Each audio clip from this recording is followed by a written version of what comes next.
Welcome to Tri-State Triumphs, everybody. We are delighted and pleased today to be joined by Miss Eagan, 1995 graduate of South Shelby High School and the now head coach of the best Division II women's basketball program in the country at Drury. And first of all, newly minted, Amy, and you really live a basketball life, but just how excited are you for this newest evolution and this missed opportunity, obviously, to take over a powerhouse program, which is kind of the bellwether for all of women's basketball at D2?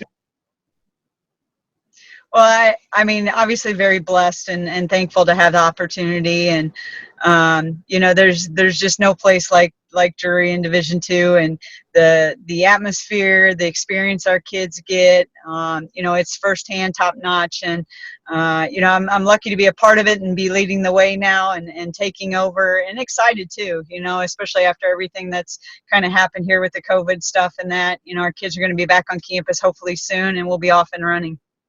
I mean, the COVID stuff hit everybody hard, but for you guys particularly, because it wasn't a chance last season to finish up what could have been history. Just, I mean, what do you do? How do you kind of turn the page at missed opportunity?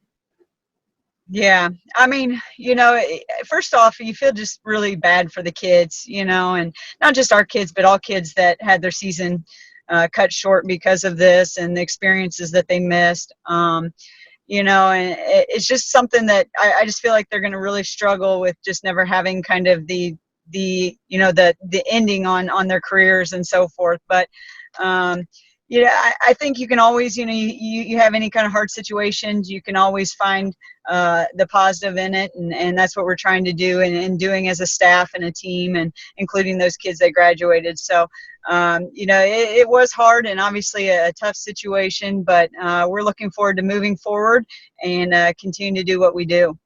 Well, the old adage is you never follow a legend. I mean, obviously what Molly Miller accomplished at Drury is tough. Is that exciting? Is that daunting for you? I mean, obviously I know you love a challenge. It's got to be neat to try and continue this thing. Yeah, I mean, that was the first question they asked me, and how I felt about following Molly, and I said, well, you're never supposed to follow the legend, but I want to do it. So I'm gonna be me and do me, and I've had some great success doing those things, and I feel really, really comfortable bringing to Drury and to the university, and I expect us to continue in the same direction and do the same things that have been done here already. I said it off the top, you really have lived a basketball life, and I know love started very early back in Shelby County, but you played it professionally, you've coached at almost every different level now. What is it that just keeps bringing you back that lets you know, Amy, that this was the right fit and spot for you in your life as a vocation? Right. Well, honestly, I don't ever go to work. I mean, and that's what it feels like to me. I mean, every day, I just love what I do. I love the kids. I love impacting kids. I love being around our players and just helping them grow as people, as students, and as players. And that's really the fun part about it, is just seeing their growth, as you have them in your program, and then seeing them go on and be successful in their life. Somebody once asked me, how do you know when your kids are successful? And, that's determined later in life with the kind of people they are, the mothers they are, the sisters they are, all those kind of things. So I just love that aspect of it. And that's really what I've really built my philosophy around, is just, surrounding myself with good people that are just going to do things the right way and just have a great passion for the game. Dues paying is a part of business more than any, and the outset of this career, when you decided to get into coaching, first of all, just how valuable were those years at Quincy University, being on staff and having a chance to kind of figure out if this is what you want to do? I couldn't say enough about it.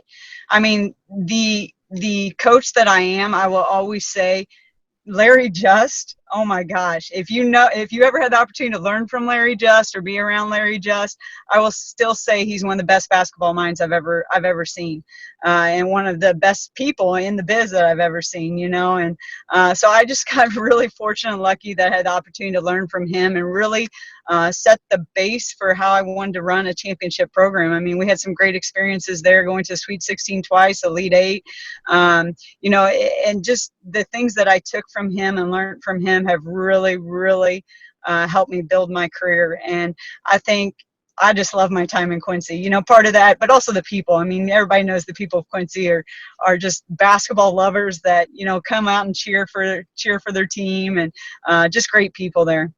I don't think I've ever asked you at what point in your life that you knew coaching was the thing. I mean, was it when the career was over? Was it before that? Were you soaking that up at South Shelby as a player, thinking may be where I end up?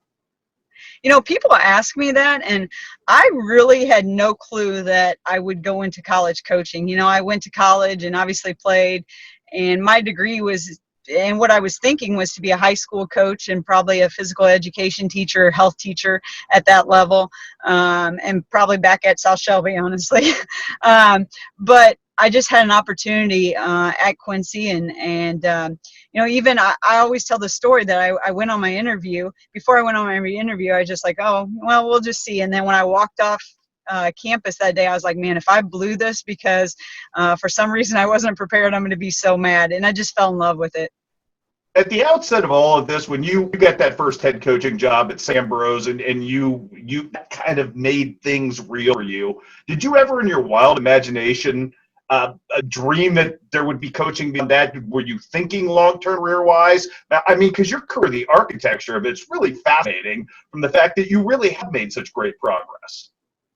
Yeah, I mean, you know, at some point, I'll always remember sitting down that first day in my office at St. Ambrose, and you know, your first day as a head coach, and I tell all the young kids that I mentor this as they get their first head jobs, is you're going to sit down that first day and you're going to say, do I really know even what I'm doing?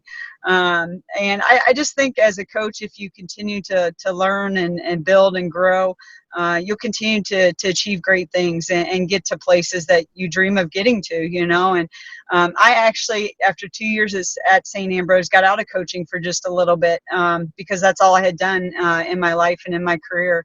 But had the opportunity to get back in it, and you know, one of the things I'll say about that experience too is just, you know, I obviously knew I loved coaching, but until you're removed from it and then have the opportunity to get back in, it was probably one of the best things for me as well, just because it increased that passion for it and my knowledge of this is for sure what I want to do in my life.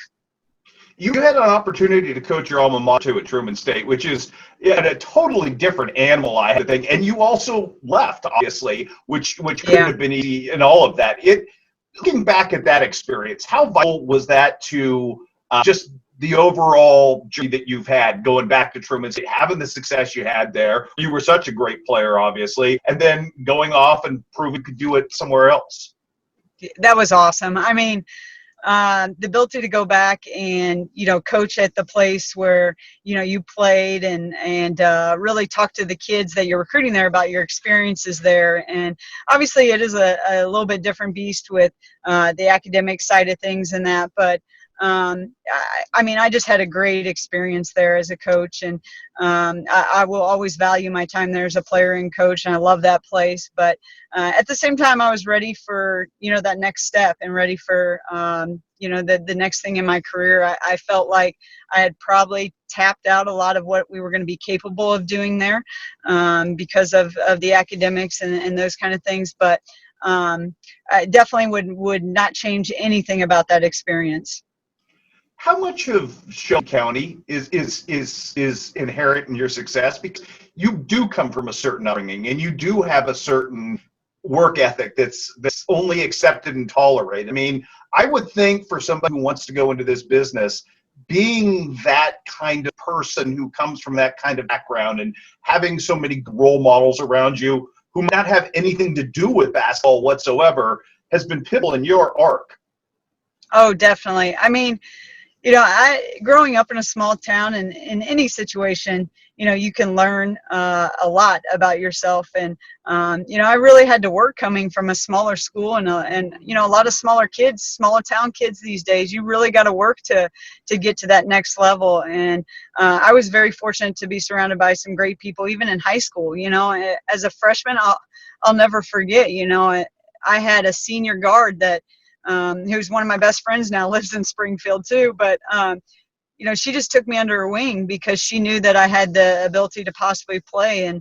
and start as a freshman. And I'm not sure how that would have ended if I didn't have somebody to mentor me and really say, hey, it's okay, like you can play as a freshman. We're going to be okay with that, because it's a tough situation. And obviously Coach Whiston at that point, and had some great coaches in high school that really led me in the right direction, and some great mentors. So the people in that area and the people that I grew up around, I mean, you don't get to where you are without those people. One of the reasons we wanted to bring you on, Amy, is because there are a lot of people out there that love to go into coaching, and then probably daunted by the fact that it's not an easy profession to break into. There are a lot of barriers and dues paying. What would be a piece of advice you would give to somebody, a young person who comes to you and coaches you and says, this is something I'm passionate about, this is something I'd like to do? What's the best piece of advice you can give somebody of that? Yeah, I think, you just got to be willing to work and be willing to put your time in to get to where you want to be. I think so many kids these days that think they want to get into coaching, they don't understand coaching and what it takes on a day-to-day basis and the amount of time. And, it's weekends, it's nights, it's days. Just understand that sometimes you got to work your way up into the profession, which is really, really hard. But if you continue to grow and you continue to work hard and you continue to do it the right way, I always believe you're going to find a great situation and be able to achieve anything that you want to achieve. You've already kind of alluded to it as well. For you, there's satisfaction beyond just X's and O's of basketball with the life piece of this, is there?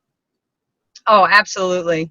I mean, X's and O's, I say a saying very often to my staff and to the people that are around me, but kids don't care how much you know until they know how much you care. And so, for us and our program, it's about getting to know them outside of basketball and showing them that we care about them and helping them to grow as people first, and I just think that's so important because in 4 years, they're gone, and you want to have that, that relationship with them that lasts way beyond just the 4 years. And so for us, we really live by that, and we really try to preach that.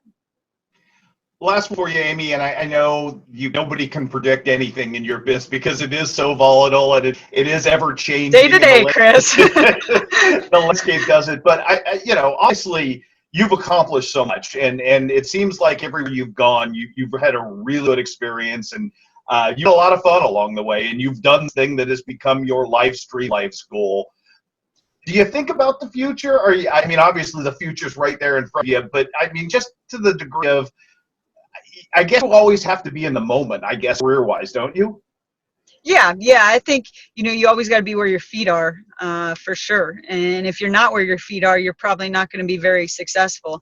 We ask our kids to be all in. We've got to be all in as well, in everything that we do. So, I'm really, really happy. I love winning.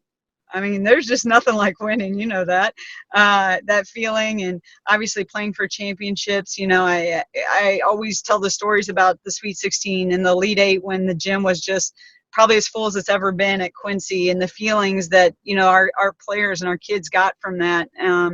And I just, that's what I want kids to experience. I want them to have those feelings. And, we're able to do that at Drury. We don't even talk about winning conference championships because it's an expectation, we talk about winning a national championship, and I haven't got one of those yet. So we got a little ways to go.